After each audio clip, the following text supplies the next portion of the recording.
केंद्र सरकार व राज्य सरकार के आगामी बजट को लेकर भीलवाड़ा के जनप्रतिनिधियों की भीलवाड़ा के विकास के लिए केंद्र की मोदी सरकार व राज्य की गहलोत सरकार से क्या उम्मीद है, इसे लेकर भीलवाड़ा शहर विधायक विठल शंकर अवस्थी, सांसद प्रत्याशी, पूर्व यूआईटी चेयरमैन व कांग्रेस जिलाध्यक्ष रामपाल शर्मा सहित बीजेपी जिलाध्यक्ष लादूलाल तेली व अन्य लोगों से बजट पर चर्चा कर उनसे राय ली गई। देखें ये रिपोर्ट। आगामी बजट को लेकर चर्चा करने के लिए अभी हमारे साथ मौजूद है पूर्व यूआईटी चेयरमैन और कांग्रेस जिलाध्यक्ष रामपाल शर्मा साहब। आइए इनसे चर्चा करते हैं कि भीलवाड़ा जिस प्रकार एक औद्योगिक टेक्सटाइल सिटी है और यहाँ के जो उद्योग प्लान कर रहे हैं, साथ ही और यहाँ के जो उद्योगों को बढ़ावा देने के लिए क्या आप एज ए जनप्रतिनिधि उम्मीद करते हैं? जी सर। भीलवाड़ा में हम भारत सरकार से उम्मीद करते हैं कि हमारे कांग्रेस के शासन में जो योजनाएं चलाई गई थी, मेमो कोच है, सुवाना से लेके मंडपिया बाईपास का इशू था, वाया मालपुरा केकड़ी जो रोड है उसको नेशनल हाईवे में तब्दील करने का, भीलवाड़ा में एयरपोर्ट स्वीकृत है उस पर विकास कार्य करा के एयरपोर्ट चालू करना, ईएसआई हॉस्पिटल्सों की बहुत हालत ख़राब है मजदूरों के लिए, उनको नए सिरे से डेवलप करना, ऐसी बहुत सारी योजना केंद्र सरकार द्वारा यहाँ प्रस्तावित की गई है जो आज तक पिछले 7 साल 8 साल में बंद पड़ी हुई है। खास तौर से टेक्सटाइल में जिस तरह से जीएसटी का बढ़ाना, लोगों को जो टैक्स की राहत मिलनी चाहिए, कोविड के कारण इनकम टैक्स की छूट 5 लाख तक होनी चाहिए और काफ़ी सब्सिडीज जब दोगे तब भी टेक्सटाइल आगे जाएगी, टेक्सटाइल पार्क की स्वीकृतियाँ होना, ऐसे काफ़ी मुद्दे इस शहर में जो पहले से प्रस्तावित है उनको भी पूरा 7 साल में नहीं कर पाए हैं। तो मैं आशा करता हूं भारत सरकार के प्रधानमंत्री जी से और हमारे सांसद महोदय से कि वो इन सब चीज़ों को शायद बजट में स्वीकृत कराएंगे, इनको आगे बढ़ाने का प्रयास करेंगे। जो योजना पहले से प्रस्तावित है और नई छूटें जो टेक्सटाइल के लिए, प्रोसेस के लिए, वीविंग के लिए जो इनको जीएसटी में इनमें छूटें देनी चाहिए वो छूटें अभी नहीं दे रहे हैं, बल्कि पिछले कुछ महीनों पहले इन्होंने जीएसटी को बढ़ाया, कपड़े पर वापस कम किया। तो इस तरह से बार बार इंडस्ट्रीज को परेशान करना, इससे इंडस्ट्रीज पलायन की ओर जा रही है।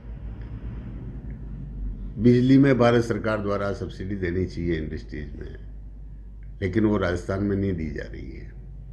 तो मैं आशा करता हूं कि जो भी प्रस्तावित जो काम थे, मेमो कोच, बाईपास, साफरा केकड़ी का रोड नेशनल हाईवे में तब्दील करना, एरोड्रम को चालू करना, ये सब काम मैं समझता हूं भारत सरकार को इस बजट में सांसद महोदय को उनको लेना चाहिए और जल्दी से जल्दी ये काम होना चाहिए। टैक्स में, इनकम टैक्स में छूट होनी चाहिए और टेक्सटाइल इंडस्ट्रीज में सब्सिडी के माध्यम से लोगों को राहत दी जानी चाहिए।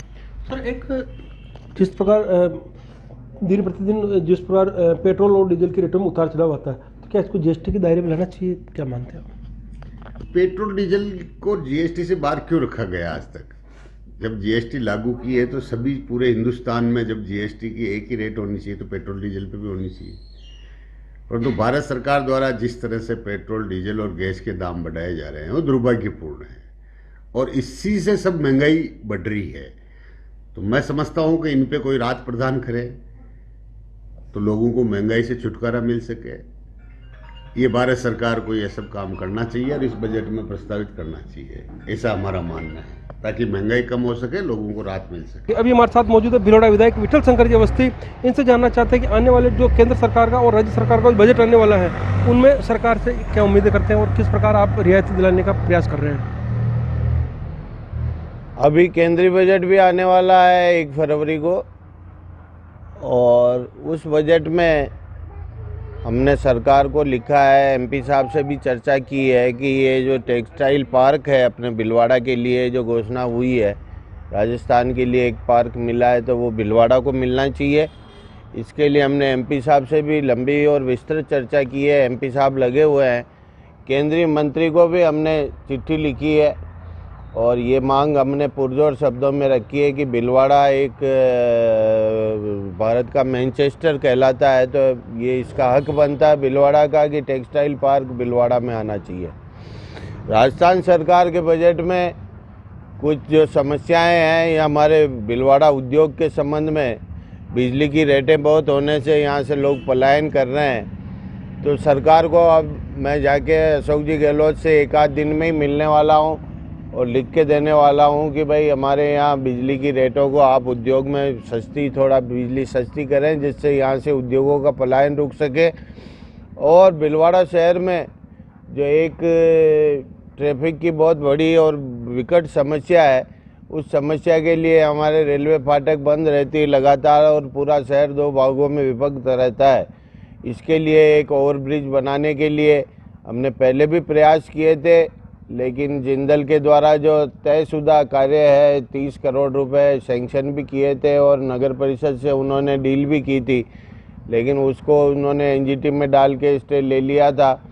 तो अब सरकार से हमारी मांग है कि इस समस्या को समाप्त करने के लिए एक ओवरब्रिज रेलवे फाटक के ऊपर से रेलवे ओवरब्रिज का निर्माण करा के इस समस्या से शहर को निजात दिलवाएं, ये हमारी प्रमुख मांग रहेगी। और बिजली की रेटों में कटौती करने से हमारे शहर में जो पलायन हो रहा है उद्योगों का, वो पलायन रुक सकेगा और यहाँ नए उद्योग धंधे और स्थापित हो सकेंगे। इसके अलावा एक डिमांड और है, भीलवाड़ा पूरा ज़िला मिनरल की दृष्टि से बहुत रिच धनवान ज़िला है और यहाँ से सारा कच्चा माल मोरवी जाता है।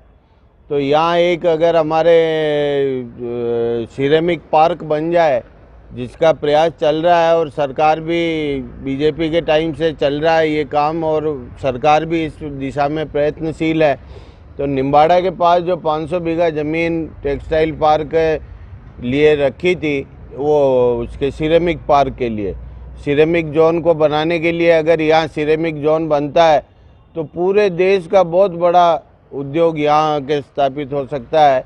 ये भीलवाड़ा ज़िला सबसे मिनरल के मामले में, चाहे सोडा हो, फेल्सपार हो, क्वार्ट्ज हो, इसके मामले में बहुत रिच ज़िला है और सारा कच्चा माल मोरवी जाता है। यहाँ के लोगों को इसका कोई लाभ नहीं मिलता है।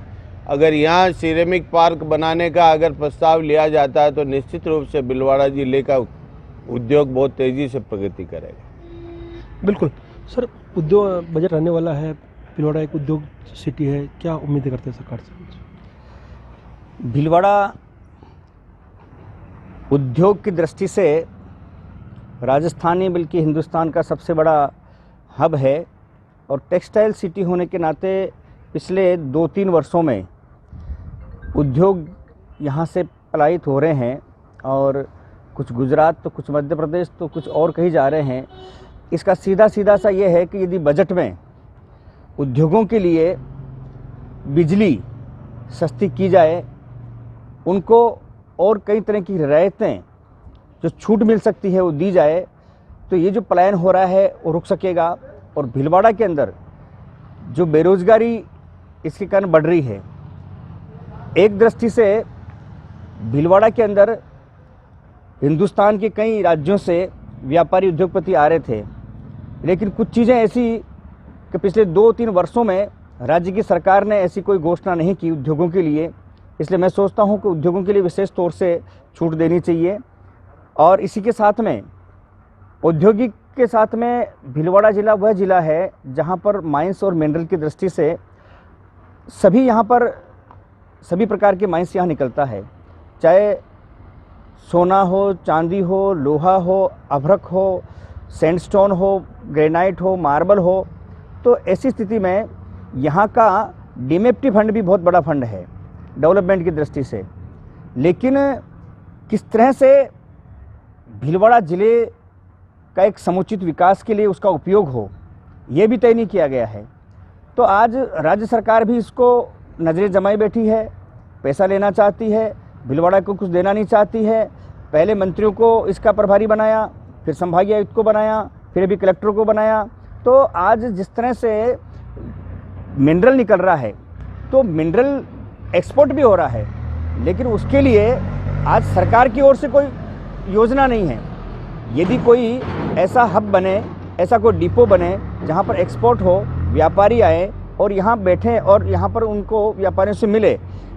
तो इस तरह का जो प्रयास होगा तो भीलवाड़ा ज़िले को बहुत अच्छा लाभ मिलेगा। इसी के साथ में जो रोज़गार वाली बात है, आज पिछले 2-3 वर्षों में आज ही अखबारों में आया है कि राजस्थान हिंदुस्तान का वह स्टेट बन गया है, क्राइम में तो बन ही गया है, लेकिन बेरोज़गारी में भी ये नंबर 1 हो रहा है। तो बेरोज़गारी दूर कैसे हो, इसके लिए रोज़गार के साधन पूरे प्रदेश में नए पैदा किए जाएं और उसके लिए राज्य सरकार द्वारा छूट दी जाए। और जो बेरोज़गारी भत्ता जिसकी घोषणा की गई थी, बेरोज़गारी भत्ता नहीं दिया जा रहा है। आज किसानों का कर्जा माफ़ नहीं हुआ है, तो किसानों का कर्जा भी माफ़ करने के लिए विशेष तौर से एक बजट के अंदर व्यवस्था रखी जाए।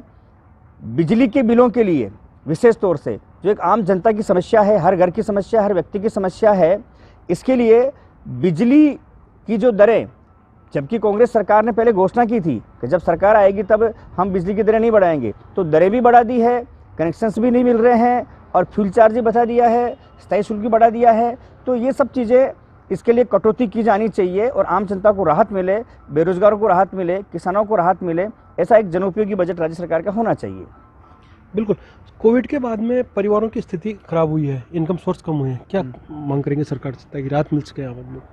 सरकार से कोविड की वजह से जो मध्यम वर्ग और निम्न मध्यम वर्गों के पर एक दोहरी मार पड़ी कोविड की वजह से, तो सरकार से हम मांग करते हैं कि जो भी एक्स्ट्रा बेरोजगार जो इनके परिवारों में जो हो चुके हैं या जिनके कोविड की वजह से जिनको मृत्यु हो गई, उन परिवारों को एक पैकेज देवें ताकि उनको बहुत राहत मिल सके। पेट्रोल डीजल में लगातार बढ़ोतरी हो रही है, क्या इसको पेट्रोल डीजल के अंदर क्या इनको जीएसटी के दायरे में लाना चाहिए ताकि इन पे जो बढ़ती कीमतों पर लगाम लग सके? जी, पेट्रोल की डीजल की जिस तरीके से रेटें बढ़ी है उससे उद्योगों पे और कहीं आम जनता पे तो मार पड़ी है।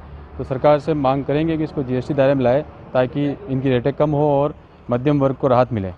बिल्कुल। तो ये थे भीलवाड़ा के कुछ जागरूक जनप्रतिनिधि। साथ ही जो विधायक जी से प्रकार बात हुई तो उन्होंने बताया कि भीलवाड़ा को वास्तव में जिस प्रकार मेगा जो पार्क है वो साथ ही जो मिनरल के अंदर जिस प्रकार सेरेमिक जोन बनने वाला, इसमें कुछ सरकार और घोषणाएं करे ताकि ये जो भीलवाड़ा एक औद्योगिक क्षेत्र है इसमें और रोजगारों का बढ़ोतरी हो सके। भीलवाड़ा से प्रहलाद तेली।